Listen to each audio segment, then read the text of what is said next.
The following podcast is scheduled for one fall. From the heart of Broadway in historic downtown Cape Girardeau, this is Pro Wrestling Unscripted.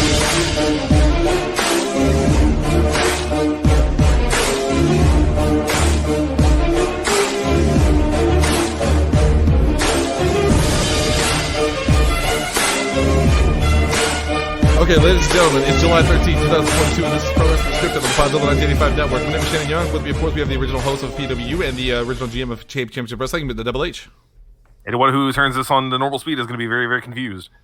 So here's what happened. We just did 3 minutes of the show, and I didn't realize that I had not unmuted myself from when we did CCW Live. So the audio exists, and it's just Hunter going, yep. It's just me, Ed McMahonning my way through life. Yes. Just laughing at bits that aren't there. Talking about Hulk Hogan's tweets. Yeah, About how he thought his good friend Bam was dead for 7 years and never found the time to visit him. Oh my God, you missed such a good thing. Us laughing about fucking Hulk It's Hogan, all right. thinking his friend was dead. Like you said, he just never found time to go pay a visit to his friends. Couldn't get there. That wasn't in 7 there. years. Oh, Hulk Hogan, you fucking asshole. He was bamboozled. That was one of my best jokes that I did on purpose, and no one gets to hear it. Fuck me. I mean, All right. now they'll put it together. They'll figure it out. Somewhat better. All right. Well, here's the point we got to, and we just condensed 3-4 minutes of a show into 1 minute there. Right. We had just got to the part, and I kissed Ace and Dalton's ass, and I talked about how great Nerdiest Part of the Ring, as Excessor said. You guys already know this bit. We're going to talk about the thing we hate in wrestling this week as the counterpoint to Ace and Dalton's positivity. So, Hunter, the thing I hate in wrestling this week. This is going to be a short show because now I'm in a bad fucking mood. You know why I'm in a bad mood? Let me tell you what happened. Tell me. This is not wrestling related. So, last night, you remember I was thinking about ordering Domino's, right? Correct. But it kept trying to give me the Domino's over by Towers here in Cape Girardeau, over by, on Spring Street, which is... For those who don't live here, it's a campus restaurant. Like, it's close. It's too close to a college campus. You know good and well that if you've ever lived or been in a college town, you don't generally want to order food from the college area. Yes. Like, if it's too close, it's dangerous.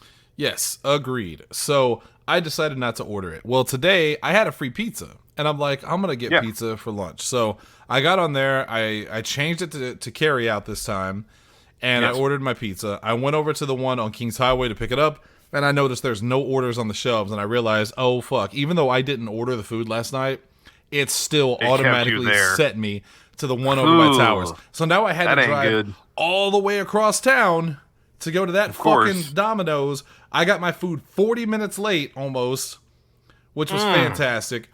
And I was in oh my God. If I had been outside my car, I would have put another dent into it. I was so fucking angry. Yeah. Was it at least good pizza, though? No. Yeah, I was afraid of that. The pizza was... Because it was from Domino's near campus. The pizza was okay. But they did have this new thing where they're like bread bites, and it comes with like a cheese dip. That was actually pretty good. I like that. That was still good. Thank God. But the pizza itself was okay. And I think it's God's sign telling me, hey, big boy, why don't you cut down on the pizza? Big boy. Big boy. Cut down on the pizza and, eat something healthy. Stop drinking all that whiskey. Maybe you get some maidens on your Eldon tier. I don't know. Eldon tier. If it makes you feel any better, I'm desperately trying to, based on the thing we were talking about yesterday, I'm mostly like cutting carbs, increasing protein. That was kind of the goal, plus the workout stuff, which the latter is no big deal. Once I get into a routine, I'm good. The former is like, so when I get that burger, I guess I better toss that top bun, huh? No, it's fine. Honestly, I was a little worried about that, but I found I got from Burger King earlier because we didn't feel like cooking tonight. Got the old Impossible Burger. That was a good choice, right? Yeah, that's pretty good. It's and they taste really good. Yeah, they're now doing it where it's not just the Whopper. You can get like the like Big King or whatever. Oh, Big so King. It's like it's like traditional burger stuff, onions and mustard and ketchup and stuff. The bottom bun was connected to nothing, so raccoons are eating that right now. I'm sure somewhere out in the yard, and I just ate the. It was all right. It was not bad. But yeah, Sarah got a small pizza, and I was like, "Ooh, we'll be doing too much pizza," and not me, because it's way too much white bread. The next time we go to your place to celebrate, it's going to be all Healthy which will be food. soon. Yeah. Less than a week. Yeah, No, Hunter, that's not you true. don't win No. friends with salad. You can splurge when you can. You don't make friends with salad. Damn, there was something else I was going to mention too. And now Probably the thing that you hate most in wrestling. Yeah, but it was something else too. Yeah. Hold on. Was it being almost out of whiskey? Because you ain't got much left in that. What kind of glass you got there? A Looks like one of goblet? those Flintstones glasses from McDonald's back in the mid-90s. Nope. Lord of the Rings. Hey, there you go. Oh, That's a classy move right there. I don't know about Lord of the Rings. Anyway, It's better than the Flintstones. yeah, I'll give it to you. The first Flintstones had that great casting of John Goodman as Fred Flintstone, which is fantastic. Yes. Fuck, what is his name? I don't even remember now. I legitimately don't remember. He was Louis Tully in Ghostbusters. Oh, Rick Moranis. Rick Moranis. He was Barney? He was Barney in the first movie. Really? Yeah. Wow, I don't remember that. And I love Rick Moranis, but that's terrible casting. no, terrible casting was Rosie O'Donnell, as Betty. That's terrible casting. Yeah, that ain't great either. Anyway, we're not here to talk about films. We're here to talk about wrestling. And the thing I hate most in wrestling this week is that fucking Munsters trailer by Rob Zombie. I lied. It's actually about film. Oh my god! Like I was gonna talk about the Liv and Natalya stuff, but we'll talk about that here in a second. Anyway, I can't think of anything I hate more this week other than Domino's than that trailer for the Munsters. That was baffling. That was mind-boggling. It was campy. I thought it was a joke. And I get that it's meant to be campy. The show was campy, and everything building up to it was. But I agree with. I think Asa said it actually. It was like it just was a bad trailer. No matter what you're trying to evoke, the trailer itself is strange, man. Yeah. Everything's way too. And it's weird for a Rob Zombie flick to say this is too long. Yeah, it's too clean. Everything's way too clean in that. It doesn't look like any kind of lived-in universe or any kind of like, the Addams Family always has this nice little evocation. I know they're not the same thing, but of like a little bit of morbidity in the background, the spider webs, and it looks lived in and all that. This thing is so polished and bright and just. Oh no, man. Also, why does Herman Munster sound like a 12-year-old? Like, I understand that he's younger, but why does he sound like his voice is trying to break constantly? Also, if it's a comedy, right? When's it gonna be funny? Right. When does the comedy come in? Like, because it's corny. I mean, I get that it's PG, but it's corny, man. Like, look, if you want a good example of how to do that kind of comedy, right? Look at the Addams Family movie. It's a fantastic movie. Well done. And I don't think there's been a bad Addams Family. The animated one didn't get quite the reception they were hoping for, but my understanding was it wasn't bad. I've never seen it. Never seen it. And then did they do all the live action? Yeah, okay, maybe there after was Raul one that Julia wasn't. Had passed. Yeah, well, because they did the first two of Raul Julia with Addams Family and then Values, right? And then I think there was a third one. Yeah. And I think it had Tim Curry and Angelica Houston was not Morticia. In fact, I don't think any of the original cast came back, except maybe the little fat boy. But I don't. The Addams Family reunion. Yes, Tim Curry was in, and it's you'll never guess who played Morticia. It was Daryl Hannah. It was Daryl Hannah. Yes, I only got because I heard you go duh, and I just immediately put them together. Wow, that's weird. Jerry Messing did indeed come back as Pugsley, and I think he was one of the only ones who returned. Estelle Harris was the great grandmother. Wow, that's weird. Yeah, I would never have guessed that. No, either way, this thing came out in '98, and it's sitting at a 3.8 on IMDb. It's going to be better than when the Munsters hit. That just look, and that's got some. I've got doesn't look good. Daniel Roebuck is in the film as Papa Vampire. I don't know his name. Oh yeah, I never watched the Munsters. I never watched them. But I love Daniel Roebuck, so I'm like, well, maybe I give it a chance for him, but probably not. Well, everything I've seen, Zach Kirkus is going to suck that dick dry. Trust me.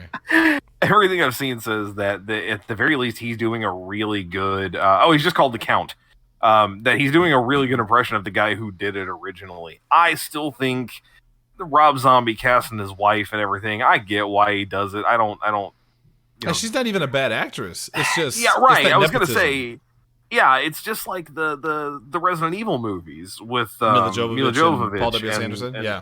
Right. Yeah, it's they're not bad actresses, but a lot of times it feels like they put them in things that they don't fit in. Or Tim Burton and Helena Bonham Carter. Like, there you go. Yeah. It's a thing. Anyway, that's the thing I hate in wrestling. And if you're like, oh, that doesn't have anything to do with wrestling. Rob Zombie directed Halloween, which starred Tyler Mane. Tyler Mane? Was it Tyler Mane? Who was a professional wrestler. So there, shut the fuck up. Yes. All right, Hunter, your turn. And was also Sabretooth in the X-Men He movie. was in the first one. Well, in one, yeah. Not the good Sabretooth. Right. the very campy one. By the way, did you catch the end of Miss Marvel? Yes. We'll Yes, talk I after the did. show. Okay. Yes, we will. I've loved that whole series. All right, so I got an actual thing that is directly wrestling related. Okay. I absolutely hate when companies do not maintain championship titles. So it was pointed out not too long ago that, and we've off and on talked about the Sasha Banks and Naomi drama. There's really not a lot to talk about that specifically. I guess we can probably use this to segue into it. But as of the past week, it seems like they've been removed from the internal rosters at WWE, that they are probably officially out. They're still not talking about it. But if you recall, when the two of them left, when they walked out of that episode of Raw, they were the women's tag team champions. They infamously left the belts on Johnny Ace's desk. Those belts have not even remotely been addressed since then. There were rumors at the time that, they've been vacated and there's going to be a tournament for them. Yeah, there's going to be a whole thing. That has not happened. It has not been addressed since then. And the current going rumor is that it's probably not going to be addressed anytime soon. And I know there are probably some people right now going, frankly, that might be for the best. The women's tag team titles were always an afterthought. Mm-hmm. They were having to slap together two people who had nothing to do with each other just to have them compete for them. But when I say maintain a set of titles, I don't mean get them out there and get them on somebody and make them fight for them. I mean, just treat them like they're any level of importance. Yeah. Just treat them like there's some level of prestige. Either address them and retire them, or do the other thing we were just talking about. Start treating them seriously. Start bringing up some female tag teams. Start having some women pair together and make sense as a team. Have an actual division. I do not understand the current mentality of let's introduce a title every 2 years and then have nothing to do, have fuck all to do with it for the longest time. Right. Like, that shit drives me up the wall. When I was a kid and I was watching wrestling, I remember kind of wishing there were, some more titles, especially when it felt like they started consolidating a lot, because there was that period toward the end of the Attitude Era before, all the WCW titles came into play, that it was world title, Intercontinental title, tag, hardcore, women's. And that was it, right? Unless I'm forgetting something. The European title got retired. They didn't have it for the longest time. And it kind of felt like, okay, you've got a lot of people on this roster, and some of them don't have anything to do, even though you don't have to have a championship belt to have a good, feud. But then over time, stuff started getting saturated, and they started, trying to take the brand extension seriously. And now all of a sudden you've got a main, a secondary, a set of tag belts, a women's belt, a women's tag belt. You've got a joke title in the 24/7 title. They're all over the place.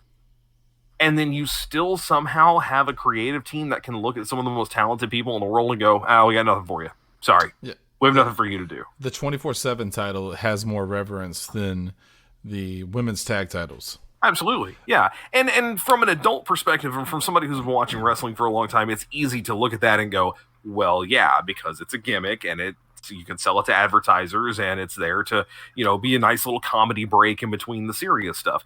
I get why it gets treated like all in all more importantly, for lack of a better term, than women's tag titles, because they have not put any effort into them. But that's what's pissing me off.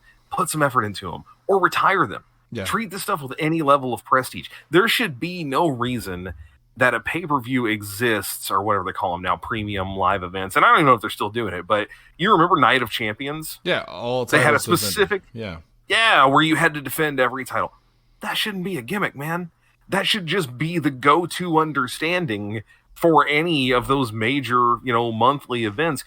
Unless, of course, they do some storyline thing that dictates that they can't. Somebody is trying to hold a title up for ransom or something or other.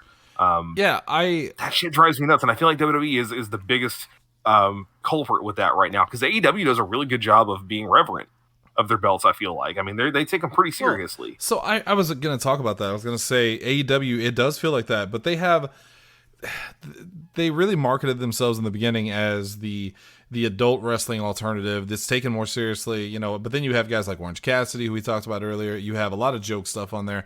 They have a ranking system, and I feel like, does the ranking system, and they tout it all the time, but does it actually matter? Because it feels like they just kind of throw people in there whenever they want to. That does also kind of bother me. I wish that was taken a little more seriously when it came to the titles. I think when it comes to the titles themselves, they do a really good job. But if you're gonna, that's their version of it. If you're gonna have a ranking system, use it. Do something with it. Because it just feels like this guy might be the number one contender, but they're gonna put, you know, CM Punk went for the title, or you know, whoever is going for the title whenever they want, just because the storyline needs it, and that makes sense. I mean, that's how wrestling's been done forever. That's how WWE does stuff, and I guess that's why they treat their titles with so little dignity, is because they're just props. You know, they what was the old edict that they did of, you can't call the titles belts because belts hold your pants up. You have to call them titles. Right. If you're going to take it that fucking seriously, then maybe take the title seriously. Right. Maybe, you know, have people defend them and take it. Right now, and I know this is going to be another good segue, Liv Morgan feels like one of the only people who is taking this stuff seriously. Because, sure, you've got Roman Reigns, who's had the belt for 16,000 days at this point, or whatever the number 6 years tomorrow. But he also never defends it. I saw it pointed out earlier today somewhere that the WWE title, since he won it at WrestleMania, you know where this is going, don't you? One defense against Riddle back in June. Yeah, so he won it in a match. Yeah. He defended it in one match. 100 days he's had the belt, and that's as much movement as it's had. What are we doing? Why do we have these things? What is the point? That's the problem whenever you put both titles on one person, especially. And you know, now you've got Austin Theory with the Money in the Bank briefcase, and he's going to challenge for, I assume, one of the titles, not both. I think that could be their out, is that he wins one of the titles and Roman keeps the other one, or whatever. I don't know. I hate the title unification thing. I hate the brand split. I remember back in the glory days of my youth when I would watch wrestling. You know, I grew up in the late 80s, early 90s, and it was very much, especially in the 80s and early 90s, it was world title, intercontinental title, and tag titles. That was it. And everybody wanted the titles. It felt like that was the point. The Royal Rumble, everybody wanted to go for the title. They felt important when Ultimate Warrior beat Hulk Hogan for, you know, and unified the Intercontinental and World title. That felt like the biggest thing ever. Right. Now they throw that. Huge. That was huge, man. Now they throw that shit away on a random pay-per-view. So I'm sorry, premium live event.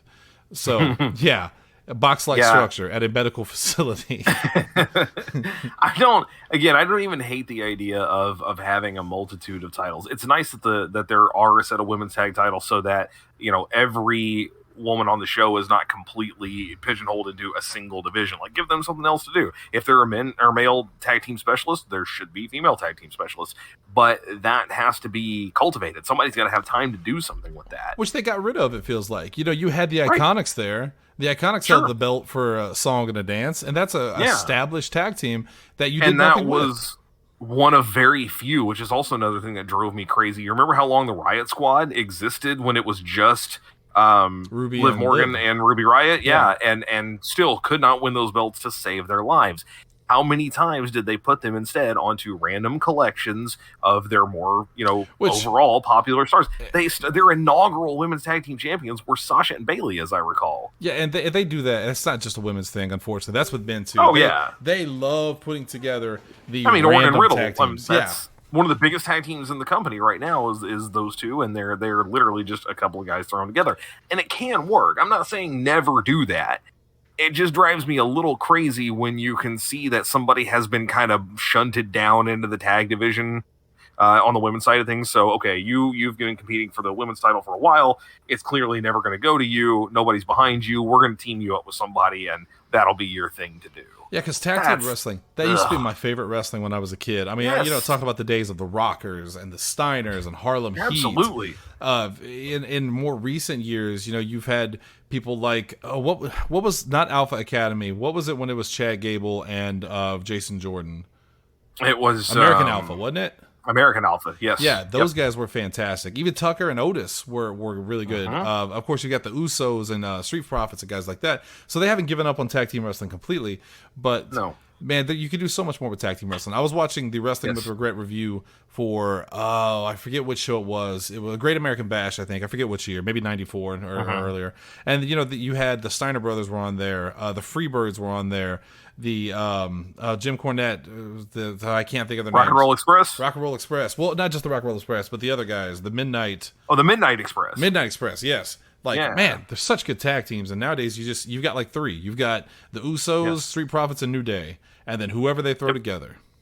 Anyway, I mean, you can pick up a team like, I promise I'm not going to keep harping on this, but how are you going to pick up a team like, I guess they finally decided to call them the Viking Raiders, or no, I'm sorry, they're now the new vicious Viking Raiders because they are trying to get that over like crazy. How do you screw those guys up?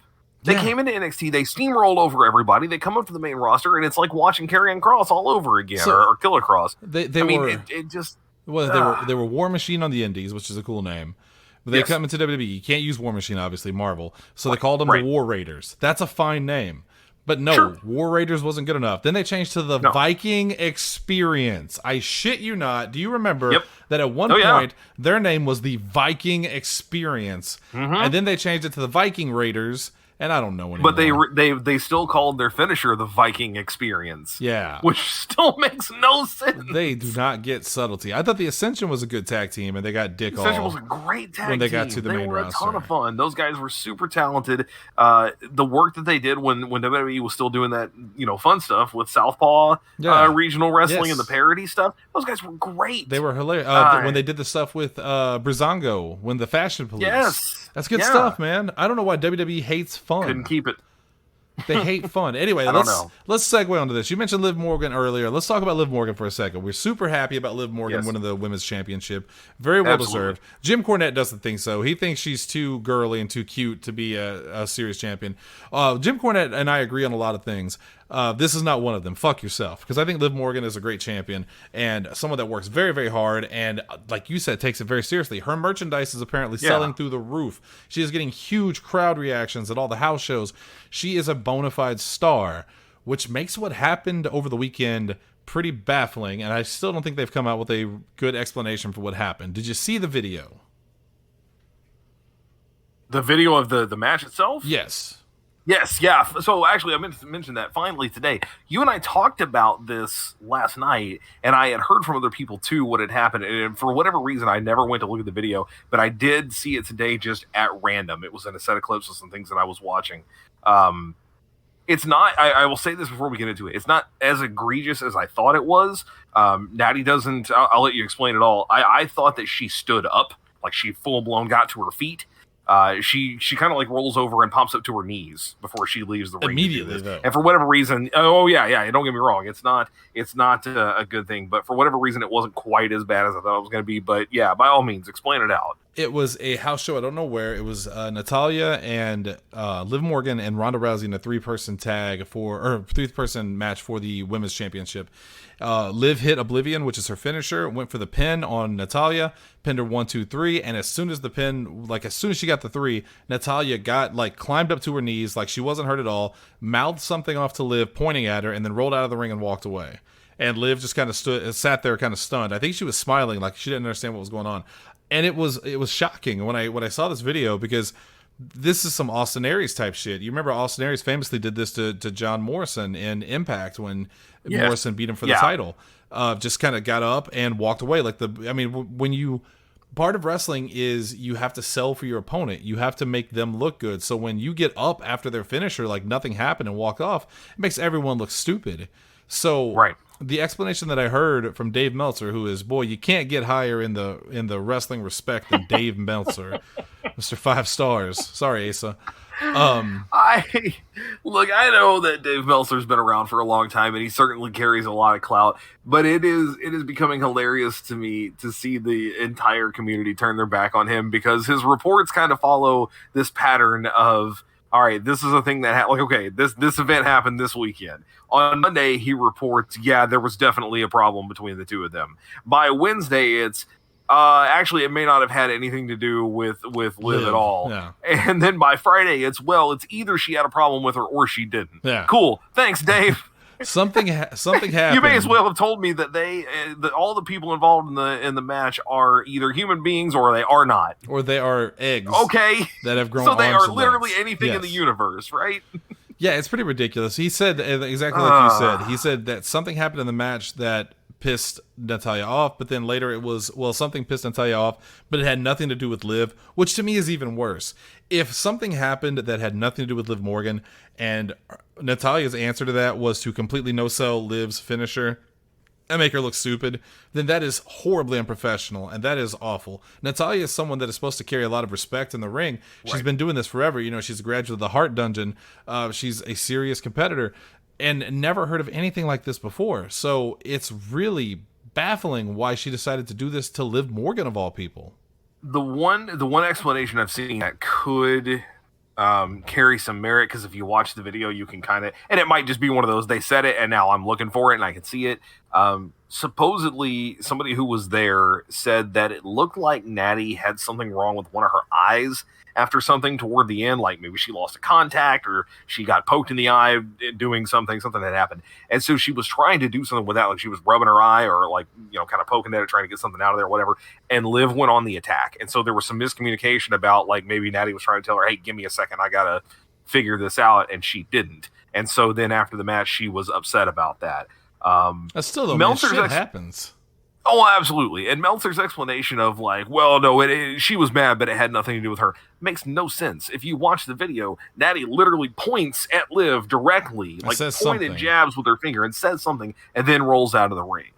And Natalya, like you said, immediately after her finisher. She tweeted about it. She tweeted something that got deleted, but Natalya tweeted, she said something like, I was actually telling her thank you. Which makes no sense either. Like at that point, you can't tell if she's fucking with you because is she trying to make up some bullshit to smooth the situation over, or is she fucking with us at this point? I don't know, but it's a really weird situation. I know often when I get my change at the grocery store, I jab my finger pointedly at the cashier and go, "Hey, thank you very much for giving me that back." Especially when someone is violent toward you, you always thank them and point towards them. Absolutely. I've messed up some spots in wrestling before. Pretty bad one that I had was when I was managing Otis Crowley and he was wrestling Matt Cross, M-Dog, and there was a spot where I was supposed to grab Matt Cross's leg when he went up to the top rope, but I didn't know he was going to go up to the top rope twice. So the first time he went up to the top rope, I went over and grabbed his foot, and he kicked me away and just kind of said, "Not now." And I stood down, and then we finished it up like normal, and I felt like an asshole, because I'm like, oh, Matt Cross is a big star, and I just fucked this up. I look like an idiot. And backstage, I apologized profusely, as one is wont to do, and he was just like, no big deal, man, it happens, it's a live show, don't worry about it. So for Liv Morgan and Natalie to do this, and Natalie to get up like that and do this, it had to be something egregious done to her, and we'll probably never know. So this is just going to be one of those mysteries. But I feel bad for Liv Morgan because that kind of made her look stupid. I will say this, as annoying as it was to watch, because like you said, Liv Morgan is riding a high right now. She also feels like the kind of person who, like, if anybody starts doing stuff like this, it could bring her down from the inside. Don't want that to be the case. Right. I will say this much. I at least appreciate, I'm not going to give WWE the credit for this. I don't know who it was or if anybody even thought about it, but it was not addressed on TV. It didn't get turned into an angle. Yeah. It did not become a thing on Raw. I mean, I guess technically it might get brought up on SmackDown. Let's keep our fingers crossed that doesn't happen Friday night. Right. But yeah, as of this point, it is strictly, it's a thing that happened at a live event.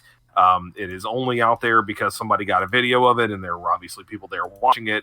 And hopefully that is where it ends in terms of WWE's involvement. It does not go any further than that. Whatever happened between them is okay, and it doesn't become a story or something.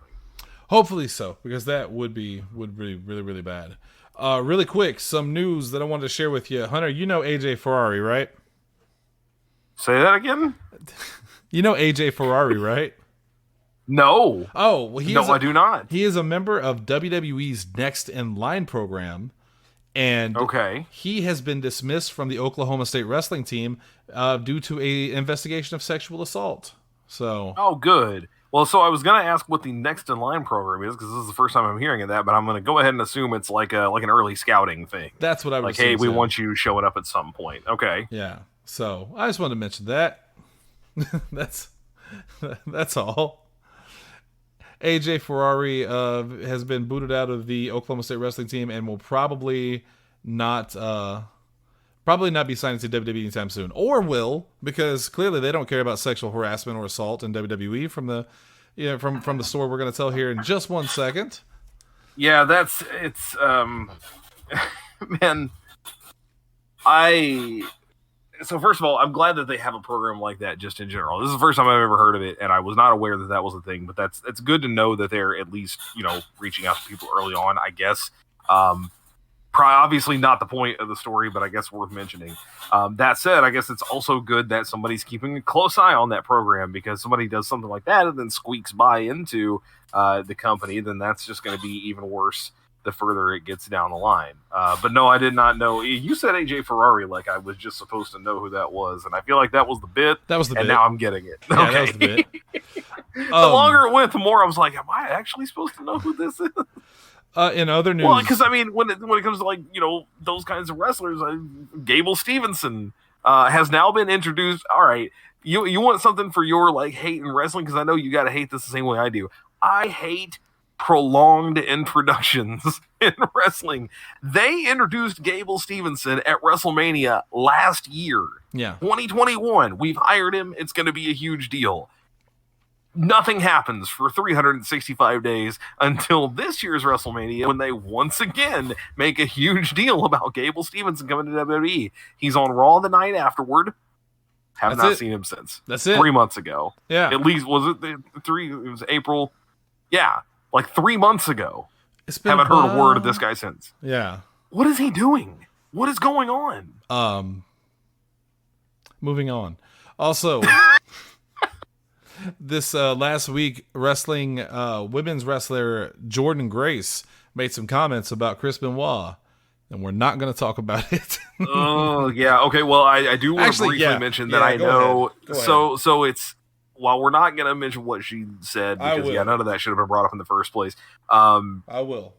In the aftermath of it, I know that I had seen that she apparently was reached out to, the members of his family, reached out. Daniel Benoit. Oh, she reached out to and them. others reached out. It was the other way around. I knew it was something like that, and they had a conversation. She's donating some money to CTE research and all of this stuff.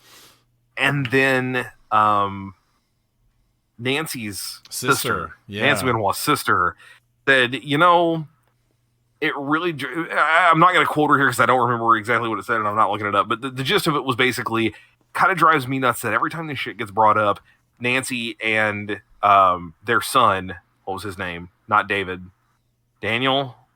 I do not remember, I'm going to be honest with you. Well, okay, one of the two was the living son, and then the other one was killed. I think Chris Daniel was the one that was killed, but let me see. She mentioned, her sister and the son that was killed. She's like, their names continuously get forgotten in this. Yeah.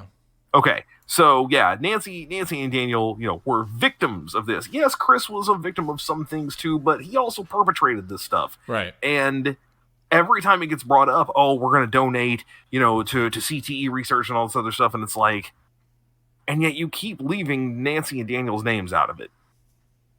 They're victims, man. They deserve the remembrance here. They were completely innocent victims of this whole situation. Right. It's just a little gross.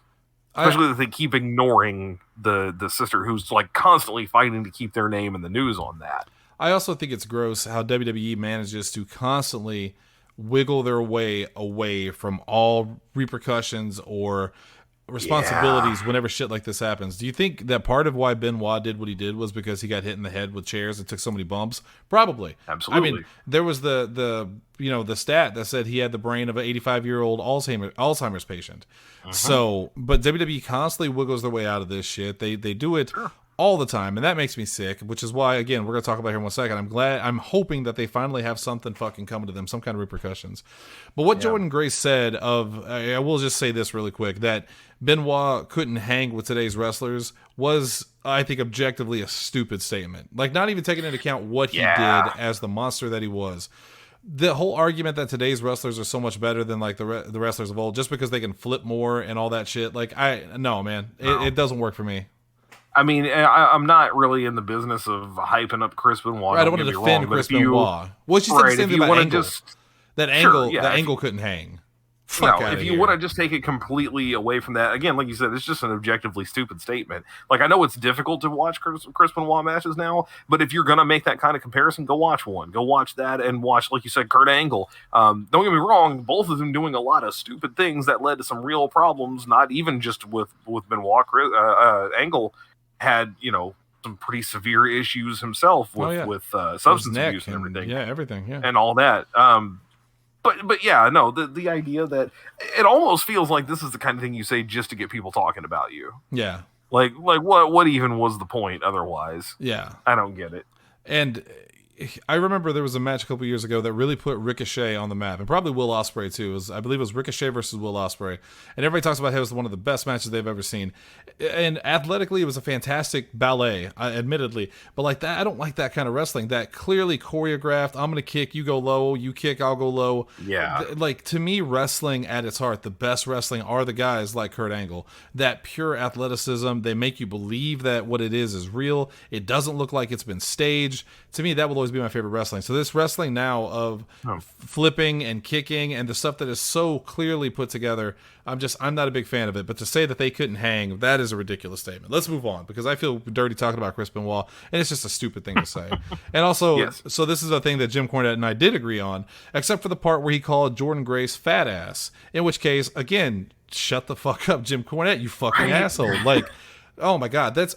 Every time you try to give Jim Cornette 1 point, he takes 7 away, because for himself. he says something so stupid and archaic. And like, I want to, oh man, for such a brilliant mind for wrestling and a wrestling historian and a fantastic act, he is such a fucking douchebag and an idiot. Anyway, it occurs to me that if he ever stops managing, and starts doing like that kind of commentary and historianism and stuff that Cornette is doing, Paul Heyman will be the best possible Jim Cornette you could ever get. Yeah. Like, it seems to me like he fits that better. And it's bizarre because you look at the older, stuff from Paul Heyman and you think that guy's got to be a sleazebag. He's got to be the worst person in the world. And you hear from him now and he has like pretty progressive views and he's, seems to be a really nice guy to hang out with and all that. So Jim just Cornette inhabited the character really well. Jim Cornette is super progressive. He's still an asshole. Yeah. You can't. Yeah, that's true too. I don't understand how you could be so progressive in one hand, be pro LGBTQ, pro all these things, very liberal, but at the same time, body shame somebody. Like, are you fucking kidding me? This is 2022, man. And he's not she's not the only one that he said stuff like that, because he was one of the ones who criticized CM Punk about that a lot too, as I recall. Talking about it, wasn't he? I don't know if he was the one. Somebody called him like skinny fat ass. That was Triple H. That was Triple H. That was during a promo. He called Punk, you skinny fat ass. People jumped on that because they're like, yeah, well, he's little, but like he's not even in shape, or like telling, dude, come on. You don't have to look a certain way to be a good wrestler. I'm sorry. Those things are helpful, for talent in some ways, and they're good for appearances, but I mean, some of the best wrestlers in the world are not in that kind.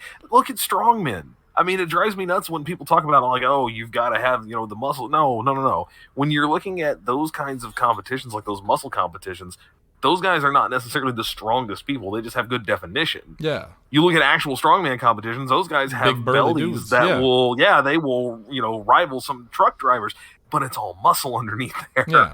They have actually trained to do shit. So guys like Kevin Owens, who, Kevin Owens lost some weight in the past couple of years, but he's still not in any way, he doesn't look like Arnold Schwarzenegger did at his peak, and yet he might be stronger than him. He might be more agile, more capable. He's definitely more agile, but yeah, Schwarzenegger at his peak, no, man. No one could beat him. But he was just the first one that came to mind. You know who gives him a run for his money, though? Who's that? Vincent McMahon. Kennedy McMahon, who at 74,000 years old has the body of a modern day Adonis and the sex drive of a 12-year-old boy with money, because it got worse. I don't know, man. Yeah. I don't know. I'm a margarita and whiskey in, and I'm going to have another margarita when we get out of here. It's been a rough fucking day.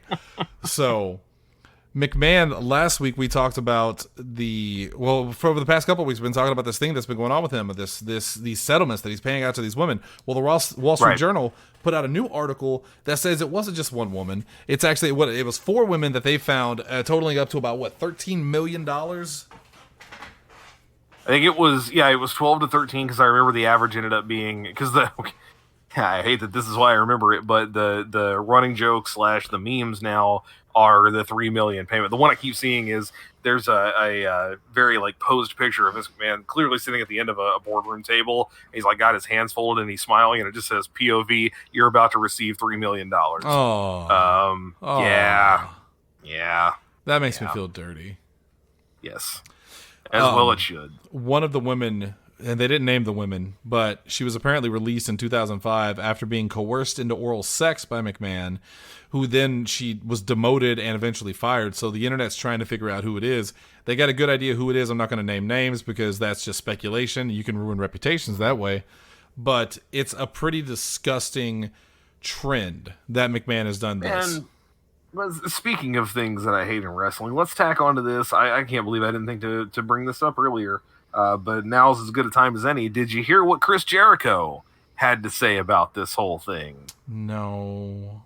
So it basically amounts to... I have a headache. He's Chris Jericho was asked about it in some interview, I think about the like Rock and Rager thing coming up, but Vince was brought up. And he's pretty much treating it the same way that people started to treat the Clinton and Lewinsky situation, saying, is it right what he did? No. Is it illegal? No. So while I don't condone it, like legally he didn't do anything wrong. That's just wrestling. He's like, people are going to say that's just wrestling. That's how it is. But then he never says, but they shouldn't say that. And that's not how it should be. Yeah, he just kind of leaves it at that. That's tone deaf as fuck. And it's like, dude, come on. Completely ignoring the power structure. Right. Okay. That was the other part of it. Sorry. He brings up, he specifically mentions, Harvey Weinstein, when he was doing crap like this, he was then preventing people from getting jobs. This isn't the same as that. And I was like, oh, is it though? It's the exact same. Are you sure it's not? It's the exact same. It's almost identical. Coercing Gross. a female talent into giving you oral sex and then demoting her and dropping her and then paying out a settlement because you fucked up is the exact same thing. It's and hitting them with an NDA. Yeah, not allowing them to talk about it either. It's an abuse of power, and I don't understand how Vince McMahon still has supporters. I don't understand how fans are still going to cheer him. I mean, a lot of them. All right, to be fair, some of them don't know. There's a lot of fans who probably don't know any of this is happening. We know this because we follow the news, but sure, I would guarantee a good chunk of the audience doesn't know any of this is happening. So when Vince McMahon goes out, he's still their hero. But for the fact that it's a publicly traded company, that all of this is happening, it's widespread, it's all over the news, and not only is McMahon still there, despite the fact that he stepped down, he's still running the shows, which makes Stephanie look like a fucking tool and an idiot too. Yes, yeah. So just for the record, because I wanted to look it up, he's all over the place in this. Jericho was asked about the situation. Was it on a podcast? This is the part that I missed. Yes, on the True Geordie podcast, whatever that is. And his direct statement was, quote, is it a surprise in any industry when it happens? Well, when you look at it, it's really not illegal. He had an affair, paid the lady off to not say anything, and moved on. It's almost like, okay, and people want to jump on it, but there's always an undertone of it's wrestling. Oh, it's just wrestling. If you look, that story came out with a bang, and then you haven't really heard anything about it since. If this was Hollywood with Harvey Weinstein, that sort of thing, the difference between that is he was holding women back from getting gigs, Harvey Weinstein. Either bang me or you don't get the starting role. This has never been said in Vince's thing. It was a mutual acknowledgement of the affair. He paid her to say nothing and she took the money. I really know Vince well, and it sucks that it happened. It sucks that he did it, but is anything really going to happen from it? I don't think so. Well, that part's true. That part's right, but that's the thing. He's all over the place. He makes it sound like he's not cool with it, but then at the same time, but also, did you really have to include that? Was that necessary? Him saying that this isn't Harvey Weinstein. This was just Vince. They had an affair. Then he paid them off not to say anything about it. This happens. There's nothing illegal. How many of all right, so I'm not going to name names. I'm still not going to name names. If you know who who they think they're talking about, But a woman like that, or any of the women from the Divas or whatever, any woman talent there, how many of them do you think were really clamoring to go down on Vince McMahon because they were that attracted to him and not because they felt like they had to because he was the boss? Are you that fucking dense to think that they're just over there fucking wetting up the seat they're sitting on because Vince strolled into the office? Get the fuck out of here. There is a reason that in basically every corporate structure, inter-office relationships are either totally condemned and banned, like don't do it or we will not employ you, or you'll get some kind of reprimand or whatever. Or at the very least, they require disclosure agreements, especially if it is at differing power levels, that you're at different parts of the company. You have to disclose to HR in a relationship, this is the thing, we understand that we can't let it affect our work, et cetera, et cetera. None of that was happening here. None of that was so when you say, oh, it was a consensual relationship, maybe from the perspective of she didn't say no, but this is very much just because she didn't say no doesn't mean she did say yes situation. Yeah, this is that Aziz Ansari thing where, you know, he talked a woman into going down on him when she didn't want to, but she kind of felt like she had to because he's Aziz Ansari. He was the kind of guy who came out afterward and said, oh, I did not even remotely think about how messed up that was, and I will never do that again. Like, he immediately went back on that was a terrible concept. You're not going to get that from Vince McMahon. You're not going to get that from Vince McMahon. That's not going to happen. He's strutting around like he's fucking innocent. He doesn't see the fault in what he's done. He hasn't apologized. He hasn't said anything about it. Vince. He has specifically been on TV because it's happening without saying that that's the case. How long had it been before he'd been on TV before that, other than discounting WrestleMania? Because it was WrestleMania. Discounting that, when was the last time you actually saw Vince on a show? It was way before that with Theory, when they were trying to build him up. Yeah, and at least there was a point to that. He was in an angle. He wasn't just showing up to say, welcome to SmackDown, which is just a giant middle finger to everybody. Yes, and 100%. I really, really want something bad to happen to Vince McMahon in this. I want him to get burned. I want him to go to jail like Bill Cosby did, as short as it was. I want something to happen to Vince other than in a couple of months he just comes right back. Tarnish the legacy. Reveal what's underneath that. Like, put it out there for the world. We've all speculated for a long time. Many of us just already have that mentality of this is bad. Show it to everyone. Yeah, and get it out there. I love this quote, this internal quote sent from WWE to its employees that says, the Wall Street Journal has published a second story with expanded details on its initial WWE report last month. We want to reiterate that we and our board of directors take these allegations seriously. We've been cooperating fully with the investigation led by our board of directors and will continue to do so until its conclusion. Please note that upon its conclusion, WWE leadership will make itself available to answer any questions you may have. We take this seriously. You take it so seriously, Vince goes out there and struts and fun on the fucking camera like nothing happened, and he's still backstage telling you what to do. You would take it very seriously. The only thing I can say about that is, I mean, how much control do they really have? They can't just directly start going against him, because then those people are liable to get fired. They're probably right there underneath his thumb anyway. But it is a publicly traded company. You would think that there would be somebody could hold their feet to the fire, whether it's shareholders or what. I hate they own too much of the stock. I hate the idea that they're going to get the family owns too much of it. Yeah. The only way Vince is not going to find any. He's going to die. He's going to die eventually, like Jimmy Snuka. He's going to die, and then everyone's going to talk about what a shitty person he was. But while he's alive, he's going to get away with whatever he wants, like fucking Donald Trump. Absolutely. It's fucking disgusting. It's almost 1-to-1 in comparisons. I mean, I will say, so apparently Netflix, did you hear about, they had a Vince McMahon documentary. They dropped it. Yep. They said it was close to being done too. They put tons of money into it, millions, and it's done now because of this. I'll say this about that. Netflix is what it is. Netflix is stupid. Dropped it. I wonder how accurate that is. I bet they shelved it.